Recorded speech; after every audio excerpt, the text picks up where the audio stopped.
Gratidão mais uma vez estar aqui com vocês. Desejo a todos muita paz, da luz dos corações, agora e sempre. Vocês já notaram aí, eu trouxe um tema na continuidade do evangelho que nós temos feito, né? Estranho para nós, né? Que o título seja Moral Estranha. Quem que colocou esse nome? Foi Allan Kardec, no livro que vocês têm aí na página, né? 271, né? Quem não tem, pode pegar. Vocês têm? Ah, tem. Pode ser acho que tem volume aí, né? Deixa eu ver só aqui. Débora, tem mais exemplo do evangelho aí? Faz favor. Então, o que acontece, né? Ele chamou a atenção, fez de propósito, né, o Allan Kardec, de colocar esse título Moral Estranha. Por quê? O que está escrito abaixo? Aborrecer pai e mãe? Abandonar pai, mãe e filho? Como assim? É uma moral estranha. Isso é moral? O contrário, o correto não é o contrário, né? Honrar pai e mãe, né? Obedecer, né? Criar, educar, respeitar. Então, porque essas palavras, elas, nós vamos ler aí na página 2, depois 271, né? Acho que é 271. Nós vamos ler, né, na íntegra o que os evangelhos de Lucas e Mateus trazem para nós exatamente assim. São palavras duras, né, que, se lidas, interpretadas literalmente, causam uma confusão. Vamos considerar que, se a gente achar que o que está escrito é aquilo mesmo e não tem interpretação, nós podemos pegar os evangelhos e jogar no lixo.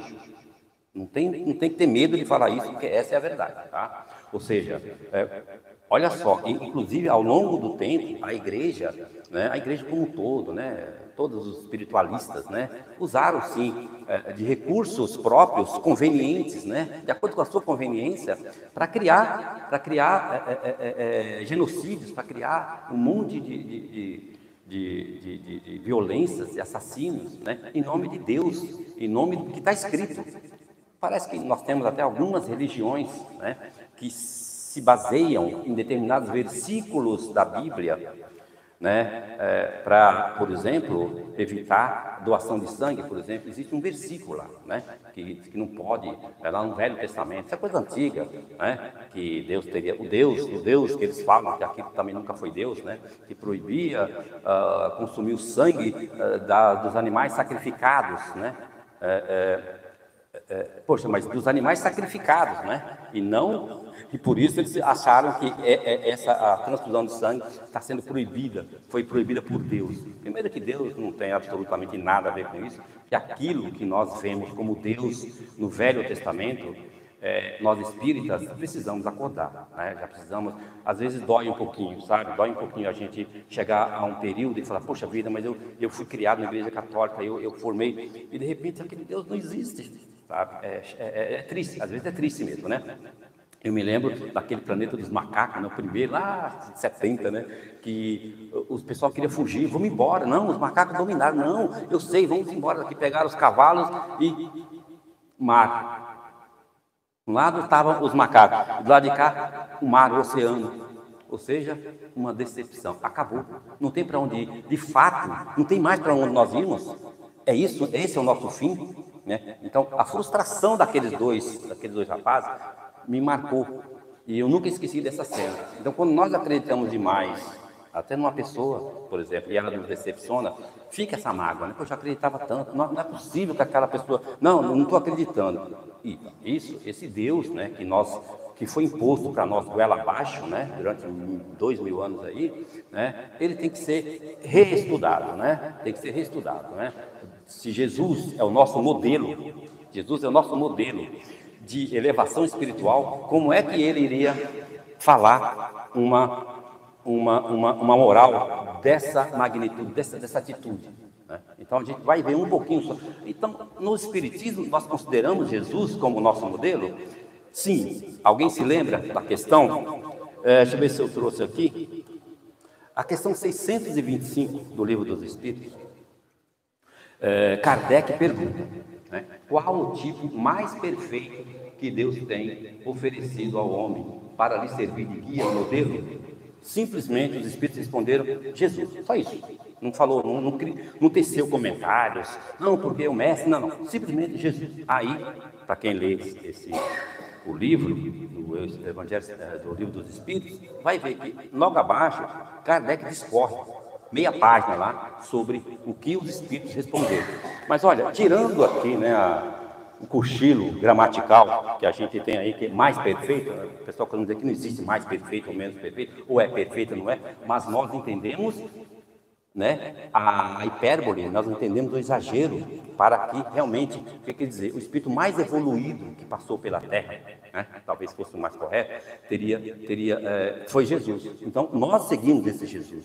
Então, o espírita, ele não deixa de acreditar em Jesus, e nem de acreditar em Deus, mas um Deus que a primeira resposta do Livro dos Espíritos deixa claro. Ele fala o que é Deus. E o que eles respondem? É a inteligência suprema e a causa primária. Ele não está dizendo que é um Deus, que é um velho barbudo, fica de braços abertos, esperando as nossas orações. Não é esse Deus, né? Está muito longe dessa resposta que os Espíritos deram para nós. Só que nós, no andar da carruagem, com todo o tempo que nós vamos, a gente está arraigado dentro da nossa mente, da nossa cultura, pedir para esse Deus.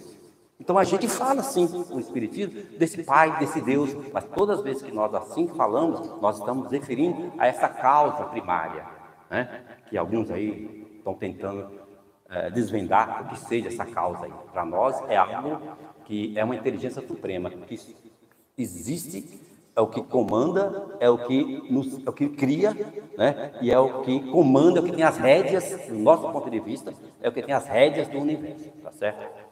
Então, só para a gente ver que esse Jesus, que é o nosso modelo, jamais, né, estaria falando de moral, né? Não é do caráter de um mestre como Jesus, né? Então, vamos pegar aí o Evangelho, na página aí 271, vamos ler, né? Vamos ler para a gente ver qual é o teor dessas palavras, né? Aborrecer pai e mãe. E muita gente ia com ele Jesus, né? E voltando Jesus para todos, lhes disse: se alguém vem a mim e não aborrece a seu pai, e sua mãe, e mulher, e filhos, e irmãos, e ainda a sua mesma vida, não pode ser meu discípulo. E o que não leva a sua cruz e vem em meu seguimento, não pode ser meu discípulo. Assim, pois, qualquer de vós que não dá de mão a tudo o que possui, não pode ser meu discípulo. Vou continuar aqui o que Mateus fala no item 2. O que ama o pai ou a mãe mais do que a mim, não é digno de mim. E o que ama o filho ou a filha mais do que a mim, não é digno de mim. Ora, depois a gente lê os comentários de Allan Kardec. Ora, a princípio, o que parece ser? Um Jesus vaidoso, né? Quem não amar mais a mim, não faz a vontade do Pai. Presunçoso, egoísta, né? Quem amar a mãe, o filho, o pai, mais do que a mim, desculpe, mas se ele pedisse isso para mim, eu diria então, eu não vou entrar no reino do céu, porque eu amo meu filho mais do que qualquer outra coisa no mundo. Para quem tem filho, sabe que nós estamos falando. Então, veja como as coisas precisam ser muito bem orientadas. Eu vou pegar aqui uma história, antes de ler o que Kardec fala sobre isso, eu quero fazer apenas aqui algumas... o primeiro texto aí, né, foi escrito por Lucas. Como é que Lucas escreveu o seu evangelho? Porque existe uma possibilidade de que os historiadores têm batido muito nisso, e não dá para dizer que eles estão errados. Que esse evangelho de Lucas, ou mesmo os outros, não são o mesmo deles. Não foram eles mesmos que escreveram. Não dá para a gente afirmar, também não dá para discordar, porque quantas adulterações, né, o homem, em nome de Deus, fez para a sua conveniência, né? Existem muitas coisas que foram trazidas na Bíblia para a conveniência do homem. Uma muito clara, que até os evangélicos têm já observado isso, é aquela do Salmo 23, né? Acho que é o mais conhecido. Até eu vejo um vídeo de judeus, pessoas judias, falando disso, né? Isso é bom ter ouvir isso deles, né? Aquele Salmo, só para você ver, uma coisa errada ela, no começo, ela vai se alastrando e vai se repetindo, e vira uma verdade. Vira uma verdade, né? Porque não tem aquele que busca pesquisar, que questiona, ninguém questiona. Então, eu estou falando aqui, o pessoal vai vender como eu falei, não, precisa questionar, precisa saber se realmente não tem algo diferente, se estou falando alguma coisa, estou falando verdade mesmo. Mas eles traduziram, o Senhor é o meu pastor, né? O Senhor é o meu pastor, nada me faltará. Todos eles aí que conhecem o hebraico, dizem que houve um erro, que alguns alegam que esse erro foi proposital do clero católico para trazer os cristãos totalmente submissos a Deus, submissos ao clero, submissos ao Papa, né? Que se você não acreditar em Deus, nada acontece na sua vida.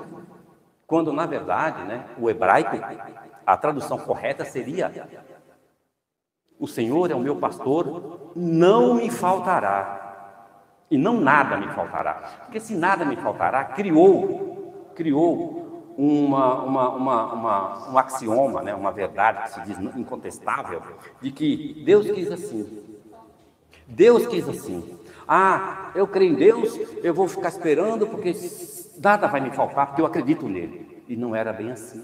Então nós acabamos seguindo uma religião, uma doutrina, né, baseado talvez numa conveniência de um homem, né, de uma igreja qualquer que seja, né, sendo que na verdade, se eu acreditar em Deus, Ele não me faltará, é Ele, não é que, quer dizer que eu fico de braços cruzados, esperando o meu maná, né, lá de Moisés, cair do céu. Então, essa imagem é que foi criada durante muitos e muitos anos dentro dos nossos recintos religiosos, né? Por isso que hoje se fala muito nessa questão de Lucas. Será que Lucas falou isso mesmo?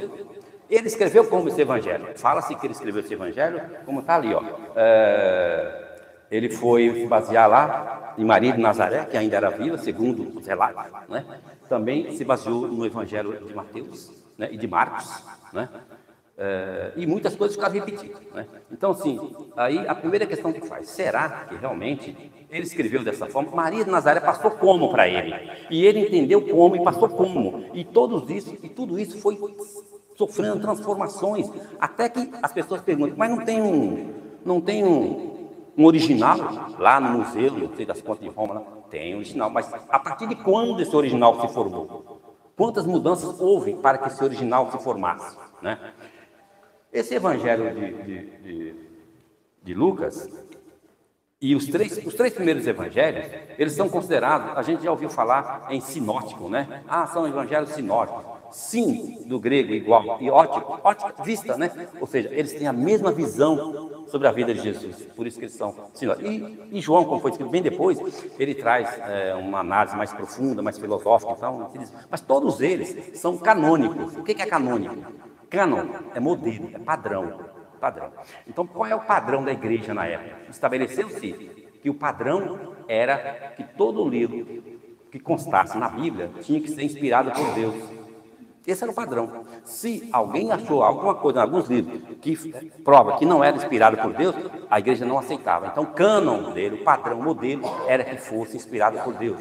E nós vamos ver que muitos livros que deixaram na Bíblia não têm a menor inspiração divina. Se a gente for ler, é toda coisa do homem, é toda invenção, toda criação. Mas o critério que eles utilizaram foi esse, e eles acharam, o julgamento foi deles, né? Então, assim,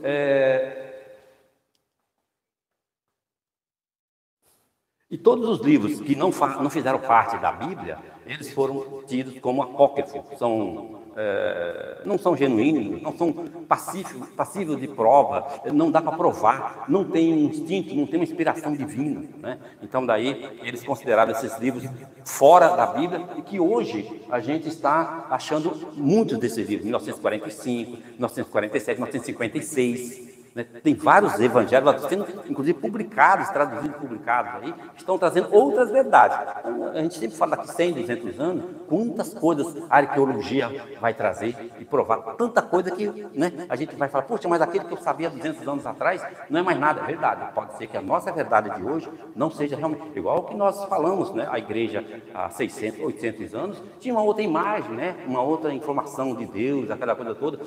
aquele Deus vingativo, né, da Bíblia, tirano, aquele Deus que castiga, que manda matar criança, que manda animais destruir, né, que defende um povo em detrimento ao outro, né, não faz o menor sentido, né? Então, hoje nós temos uma outra informação sobre esse Deus, tá certo? Aí, eu quero ler aqui agora o que Kardec passou. E tem 3. Certas palavras, aliás, muito raras, contrastam de maneira tão estranha com a linguagem do Cristo, que instintivamente repelimos o seu sentido literal, e a sublimidade da sua doutrina nada sofre com isso. É o item 3, tá? Escritas depois da sua morte, desde que nenhum evangelho foi escrito durante a sua vida, podemos supor que, nesses casos, o fundo do seu pensamento não foi bem traduzido, ou ainda, o que não é menos provável, que o sentido primitivo tenha sofrido alguma alteração, ao passar de uma língua para outra. Basta que um erro tenha sido cometido uma vez para que os copistas o reproduzissem, como se vê com frequência nos fatos históricos. Exatamente aquilo que a gente conversou, né? Você vê, o próprio Kardec tem essa opinião, né? Olha, isso foi em 1857 que ele escreveu isso aqui, na verdade em 1863, né? 24. Então, para você ver a visão que ele já tinha, né? De como pode ser que tenham adulterado o texto evangélico, o texto bíblico, né? Aí, vamos mais adiante. A palavra odiar, nesta frase de Lucas, por exemplo, se alguém vem a mim e não odeia seu pai e sua mãe, nesse caso, ninguém teria a ideia de atribuí-la a Jesus, né? Seria, pois, inútil discuti-la ou tentar justificá-la. Primeiro, seria necessário saber se ele a pronunciou, e em caso afirmativo, se na língua em que ele se exprimia, essa palavra tinha o mesmo sentido que na nossa. Nesta passagem de João, por exemplo, aquele que odeia a sua vida neste mundo, a conserva para a vida eterna. É evidente que ela não exprime a ideia que lhe atribuímos. A língua hebraica não era rica e muitas das suas palavras tinham diversos significados. É o que acontece, por exemplo, com aquela que no Gênesis designa as frases da criação e servia ao mesmo tempo para exprimir um período de tempo qualquer e um período diurno. Disso resultou mais tarde a sua tradução pela palavra dia e a crença de que o mundo fora feito em 6 dias. O mesmo acontece com a palavra que designa um camelo e um cabo, porque os cabos eram feitos de pelo de camelo e que foi traduzida por camelo na alegoria da agulha. É necessário ainda considerar os costumes e as características dos povos que influem na natureza particular das línguas. Sem esses conhecimentos, o sentido verdadeiro de certas palavras nos escapa. De uma língua para outra, a mesma palavra tem um sentido mais enérgico ou menos enérgico. Pode ser numa língua uma injúria ou uma blasfêmia, e nada significar nesse sentido em outra, conforme a ideia que exprima. Numa mesma língua, as palavras mudam de significação com o passar dos séculos. É por isso que uma tradução rigorosamente literal nem sempre exprime perfeitamente o pensamento, e, para ser exata, faz-se por vezes necessário empregar não os termos correspondentes, mas outras equivalências ou circunlóquios explicativos. Olha, parece muito claro, né, que Kardec está de acordo com tudo aquilo que a gente hoje pensa a respeito, né? Essa palavra odiar, o verbo odiar, que no grego, ele era considerado como amar menos. Olha só, então, se a gente vai atribuir que Jesus está dizendo que precisava odiar o pai e a mãe para segui-lo, já está errado, né? Na época, é amar menos. Ele dá um exemplo também daquele caso das mulheres de Jacó, não sei se vocês conhecem, né? Aquele que se casou com as 2 irmãs, a Raquel e Lia, né? E algumas versões da Bíblia traz que Jacó desprezava ou odiava a Lia, né? Que era mais velha, porque ele queria mais nova, né?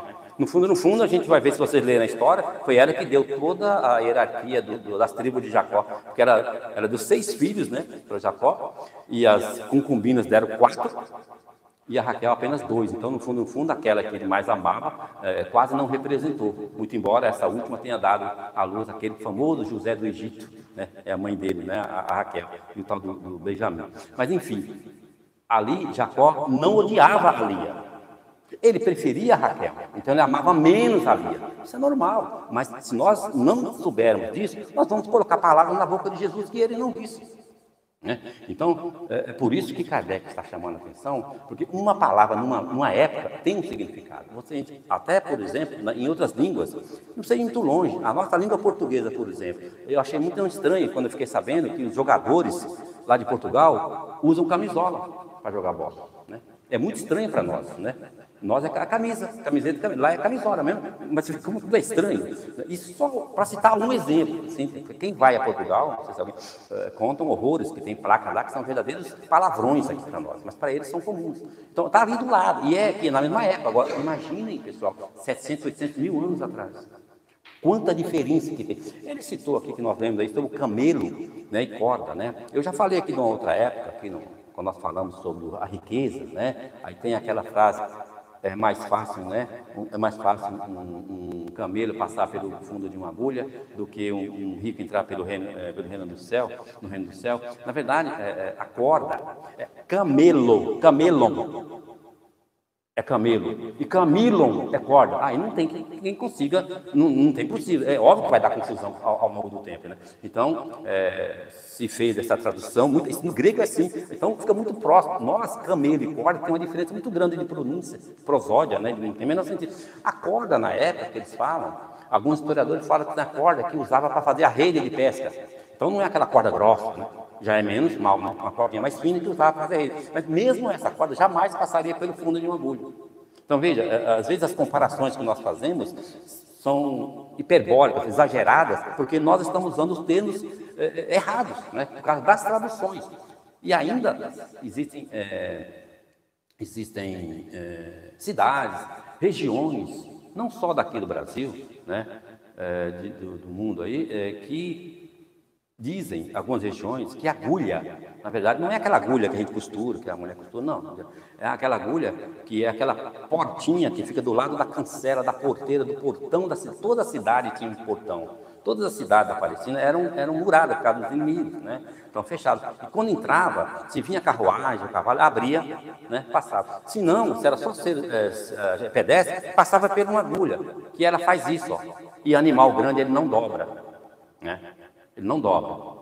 Por isso que existe aquela barbaridade na Espanha, das touradas lá e tal, né? Fácil de enganar os bichinhos, porque eles não viram. Eles têm que voltar, eles têm que fazer assim com o corpo todo para poder achar o né?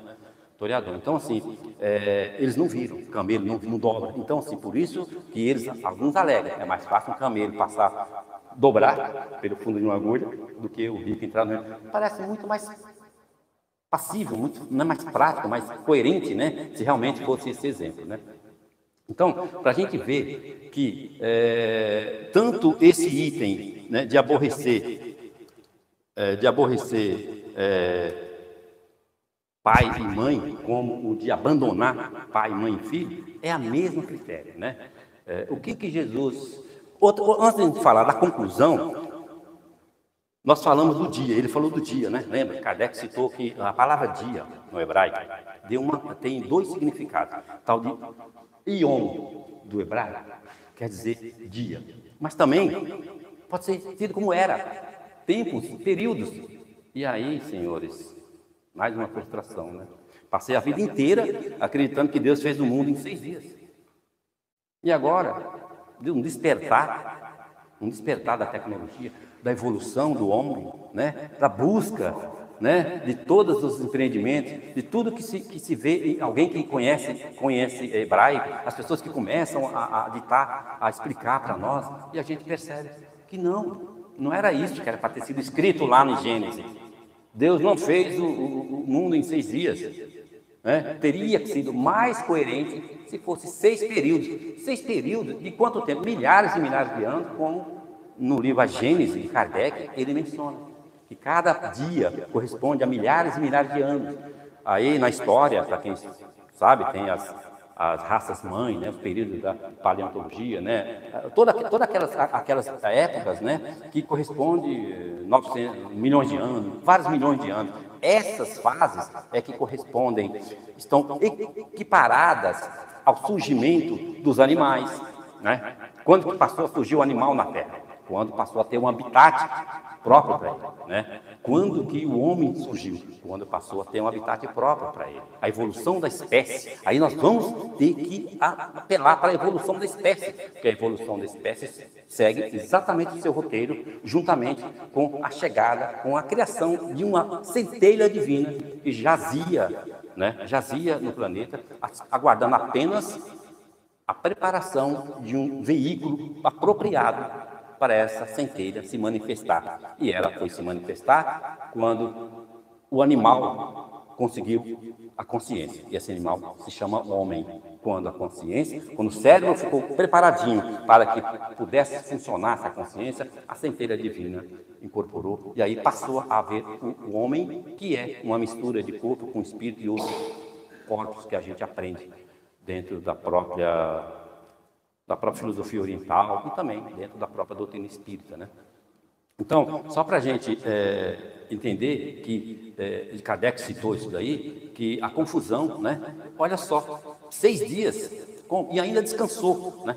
Desde que a gente era estudante, né? Participante de outras igrejas, de outras religiões, não entrava na minha cabeça, né? Como que Deus descansa, né? Como assim? Deus não tem o direito de descansar, né? Como assim descansar? Estranho isso, colocar isso dentro de um Deus. Colocando Deus, nós estamos trazendo Deus para cá. Nós estamos trazendo Deus para o nosso nível, né? É isso que nós estamos fazendo. Imagine, nós estamos falando de um Deus que nós nem sabemos quem é, na verdade, como que é esse Deus. Talvez em outras colônias, em outros planetas, onde a vida já está 3 milhões adiantados, é que eles possam entender um pouco mais sobre essa essência de Deus. Hoje, inclusive, atualmente, as pessoas têm apelado para a física quântica, né? Que Deus é essa consciência quântica. Isso ainda vai se desenvolver muito e, com isso, eles podem chegar a essa consciência inteligente a que se refere a espiritualidade aqui na doutrina espírita, né? Bom, tem Então, qual é a conclusão, então, daquelas palavras? O que Jesus quis dizer, então, com aquelas palavras bravas, palavras fortes?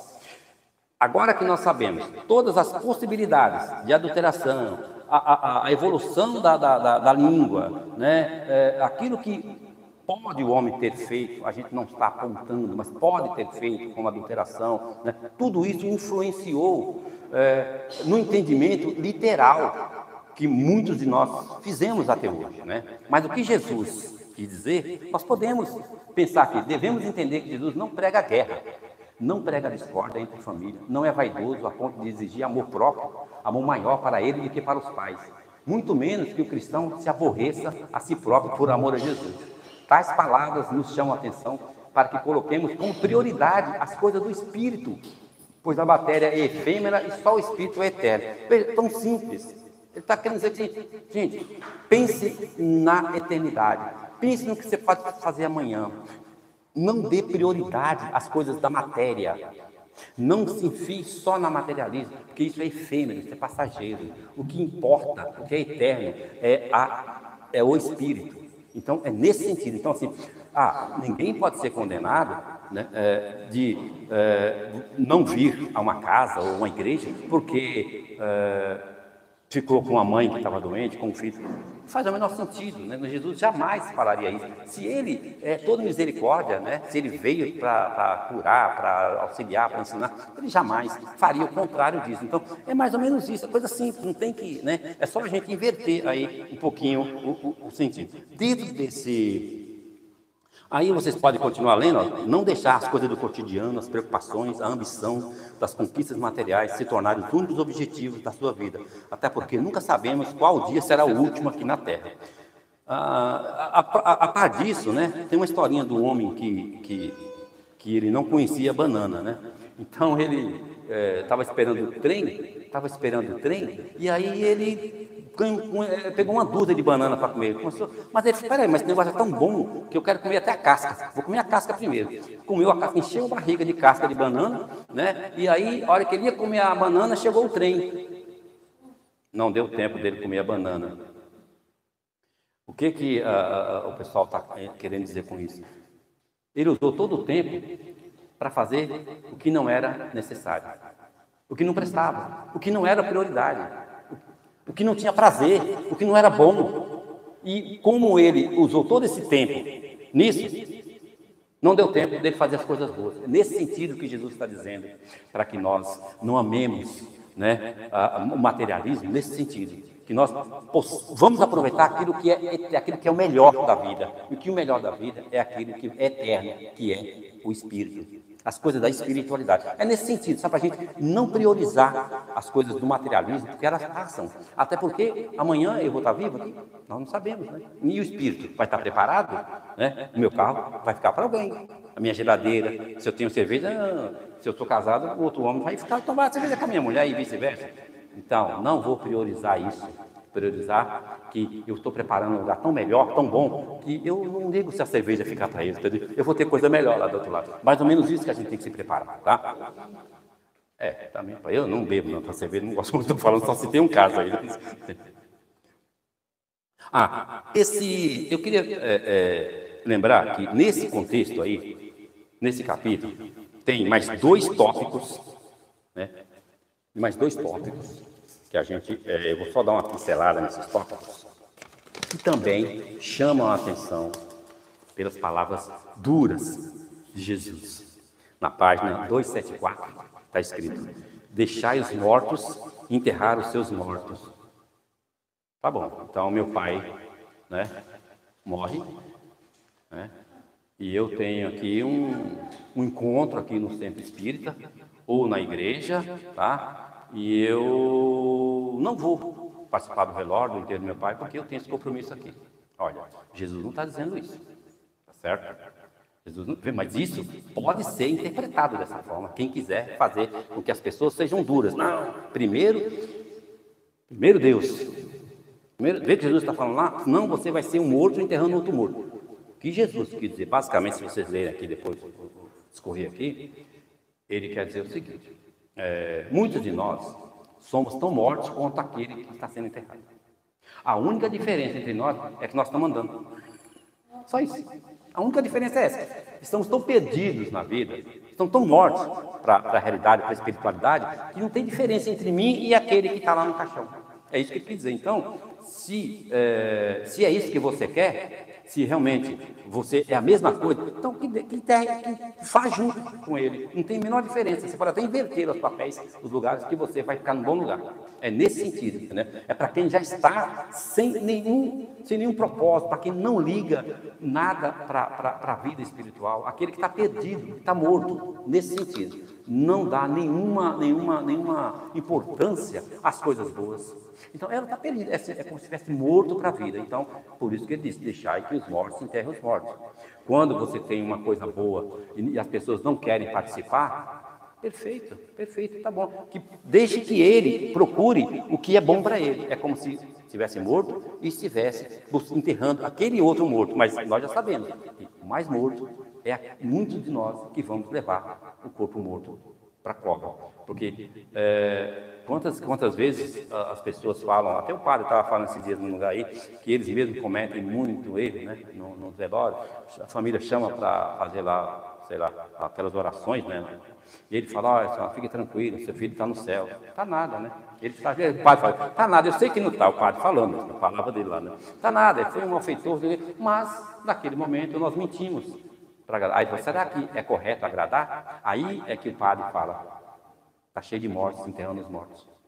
Nós estamos enterrando alguém que matou não sei quantas vidas, estamos fazendo oração para que ele vá para o céu. Pô, claro que nós desejamos que ele se encontre um lugar bom, mas não é a realidade de quem está ali, sabendo pessoalmente o que fez, que foi aquela pessoa. Desculpa. Então, assim, nós temos que entender que é um termo totalmente figurado. Um termo simplesmente que ele quer dizer, não faz sentido a gente ter um conhecimento e não usar esse conhecimento. Nós estamos enterrando esse tesouro do mesmo jeito que o morto está indo para a terra. Outra frase é: não vim trazer a paz, mas a espada. Fica na página seguinte, 275. Então Jesus é responsável pelas guerras? Se Jesus está falando que não veio trazer a paz e a espada, então aquela guerra da Ucrânia é culpa de Jesus. né? A guerra das cruzadas lá em 1100, com Jesus. Mas Jesus sabia que o mal entendido da sua palavra geraria guerras.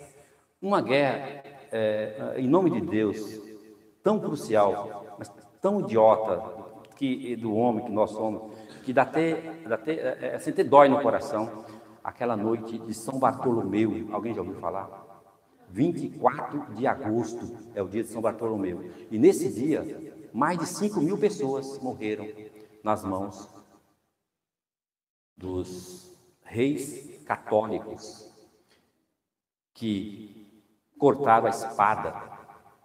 Alguns trazem 5.000, mas eu vi histórias de até 30.000 pessoas. Não sei exatamente. Fazer um meio termo, pega uns 15.000 pessoas, uns 15.000, já é muito, é um absurdo, em nome de Deus. Então, os católicos diziam, a ordem é para que todos sejam católicos. É proibido aqui na França, isso foi na França. É proibido ter outra religião. Você é católico? Sou. Então reza o credo. A pessoa não sabia, porque ela era protestante. E ela era passada no fio da espada. Veja como é, em nome... Não, porque Deus falou que a sua religião é do demônio. Essa religião, Deus... Então a gente coloca tudo em nome de Deus. A gente está colocando isso como se Deus fosse o culpado das nossas mazelas. Né? Como Deus tivesse culpa dos homens serem egoístas e causarem guerras. Olha só, mas tudo bem, quando é uma guerra entre nações, né, que tem um egoísmo, que tem um petróleo, que tem um poder, que quer pegar uma região que tem petróleo, sei lá, mas uma igreja, em nome de Deus, fazer isso é o cúmulo. Né? Então a gente vê a ignorância, né, que o homem teve em nome dessa interpretação da Bíblia, dessa interpretação literal que a Bíblia trazia. Tá? Então, só para a gente citar esse caso. Né? Por outro lado, né, então Jesus trouxe a guerra, né? Trouxe, claro, o mal entendido. Ele não trouxe a guerra, ele trouxe a palavra e o mal entendido é que gerou. Então somos nós os culpados, não é Jesus. Percebe? A diferença é essa. Então, eu já vi muita gente falar, vocês acreditam nesse Jesus? Lá está escrito claramente que ele trouxe a espada. Como é que você explica isso? Veja, se a gente pegar literalmente, a gente vai pegar os evangelhos, como ele diz, e jogar na lata do lixo, não serve para nada. Então, é preciso que a gente... Até porque, né, até 1960 por aí, ninguém sabia nada, porque a Bíblia era celebrada em latim, né? Então... O padre falava o que queria, o que quisesse. Então, realmente, tinha certas razões. Né? A Bíblia, a gente até agradece, né, Martinho Lutero, apesar dele ter muitos problemas sociais, que quem estudou sabe disso, né? Até no próprio nazismo, né? Ele teria, lá, segundo a história, né, ele teria dado uma alavancada, né, nisso daí, para que mais para frente Adolf Hitler pudesse se basear e exterminar judeus, né? Então, isso as pessoas não dizem porque a gente só quer ver as coisas boas, mas, né, apesar disso, nós tiramos as coisas boas dele. Ele conseguiu melhorar isso, ele conseguiu, inclusive, fazer com que a Bíblia fosse passada para qualquer um que poderia ter a Bíblia, porque ele traduziu a Bíblia para o alemão, e aí a igreja não podia mais segurar, né, com a criação da imprensa em 1450, aí não teve mais como segurar. Né? Mesmo assim, o analfabetismo era muito grande e pouquíssimas pessoas tinham condições de acesso a isso aí. Se Deus é colocado como muitas vezes, como culpado, né, tudo em cima de Deus, existe uma outra coisa, e o oposto a Deus, né? E os nossos inimigos, normalmente as igrejas chamam de Satanás. Um rapaz que estava aqui esses dias, hoje ele não está aí, ele contou uma historinha, né, que é muito engraçado isso aí. Ele falou, quando você for falar lá, fala disso aí. Ele não está hoje aqui, né? E ele falou assim, que um rapaz que ia toda vez no prostíbulo, né, e chegava à noite em casa, né, e a mulher, poxa, chegava bêbado, né, e a mulher falou, poxa marido, meu amor, não sei o que e tal, você não tem jeito. Não, mas é o capeta que está me atentando, é o Satanás, entendeu? Eu sou tentado por ele, eu sou fraco, ele me leva sempre. Aí de novo, aí ela rezava, né, abria a Bíblia, orando a Deus tudo. E aí vai 2, 3 dias, ele chegava de noite lá, todo bêbado, ô meu marido, caramba, de novo. Aí ele falava, ele falou, meu amor, é esse Satanás que me tenta, não sei o que e tal. Aí no belo dia, quinta, sexta vez, ele chegou lá e tinha um Satanás na porta, né? Satanás estava lá na porta, esperando ele. Ô, quem é você? Eu falei, eu sou Satanás. Vamos fazer uma coisa? De hoje em diante, você para de ficar colocando a culpa em mim. Porque a sua mulher está orando para Deus e Deus está me castigando, eu não tenho nada a ver com isso. Você com essas suas fraquezas é que está aí fazendo as suas besteiras, eu não tenho nada a ver com isso. Veja, da mesma forma, que ele não está aqui, é o Sidney, muito legal, ele não está aqui. Da mesma forma que nós culpamos Deus, nós também colocamos as nossas mazelas nisso que nem existe, esse tal de Satanás. E nós, espíritos, sabemos que é um Satanás. Né? Do grego significa aquele que atrapalha, aquele que amaldiçoa, aquele que faz mal, aquele que fala mal dos outros. No grego é isso, Satanás. Né? Então, por isso que agregamos isso a Satanás. Né? Somos nós, Satanás. Quando nós desencarnamos e nos perdemos, e aí nós queremos vingar, aí ficamos perdidos, entendeu? Então, não tem uma família que reza por nós, somos o demônio aqui também, né? Literalmente. Então ninguém quer saber que se dá, né? Ninguém acende uma vela, ninguém faz nada. Então a gente fica com aquela alma que o pessoal chama de alma penada por aí. Esse é o Satanás. É isso aí, não tem essa figura. E nós vamos rezar por ele, porque ele vai ter que voltar. Agora, atribuir a nossa culpa, as nossas mazelas, as nossas fraquezas a ele, está vendo? Nem ele aceita. Nem ele aceita. Então, está vendo onde que está a nossa responsabilidade, o que nós precisamos fazer. Nós precisamos acordar. E, junto com isso, são essas mazelas da Bíblia, né, que, lamentavelmente, né, tem que ser depurada. Né? Se fosse reescrita, né, sobraria acho que 2 ou 3 livros da Bíblia. Talvez ela fosse reescrita. Tá? Só para a gente entender, eu estou exagerando, mas só para a gente acordar. Pois não.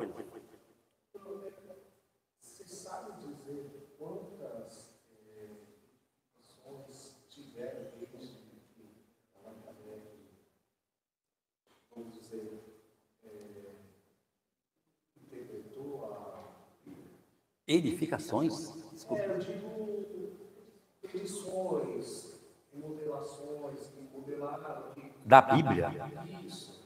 Olha, então, dos evangelhos? Não, o evangelho que tem hoje é o início lá de 1500 e tanto lá, que chegou até lá. O que chegou até lá, de lá veio para cá. Não tem alteração. O que nós questionamos é o que chegou até lá. Entendeu? Da Bíblia, desde Davi, foi ele traz o significado para a gente, dali para cá, quantas alterações tiveram? Não, o que a gente sabe é que aquela Bíblia Ferreira de Almeida, quando ele traduziu a Bíblia para o português, ele mesmo reuniu o grupo, tinha mais de 600 erros, logo na primeira edição. 600 erros, ele se juntou para olha, não, essa palavra não pode ser, essa palavra... Aí ele tentou chegar ao máximo, e ele desencarnou, ele morreu e não terminou de corrigir. O grupo, os amigos, foi corrigido. Então, todas elas sofreram, não correção do original, mas da tradução, que foi difícil você pegar uma palavra em latim, hebraico, em grego, no caso hebraico, né, a Bíblia do Antigo Testamento, né, e trazer para o português, se nem existia, só em 800, no ano de 800, é que surgiu o hebraico massorético, onde eles incluíram a vogal. Não dava nem para pronunciar a língua hebraica, entendeu? Então a dificuldade era muito grande para fazer a tradução. E com certeza, várias Bíblias que você pega, cada um tem uma tradução diferente, tá? Isso aí, mas não dá para saber quanto e quantas, tá? Isso não tem como. Isso não tem como. É totalmente interpretativo. Exatamente. Aí você fala tudo né? Cada religião tem, eu falo assim, por exemplo, uma quantidade infinita de religiões evangélicas, católicas, eu tive na Europa, conheci as suas igrejas. A gente vai para Portugal, Espanha, coisas assim, só a igreja a igreja ainda é o principal motivo das visitas, entendeu? E sim, excursões, isso pagaram para mim, e ainda a gente vê quando a igreja católica, principalmente, poderosa. No Brasil parece que a evangélica já superou os católicos, 50 e poucos por cento.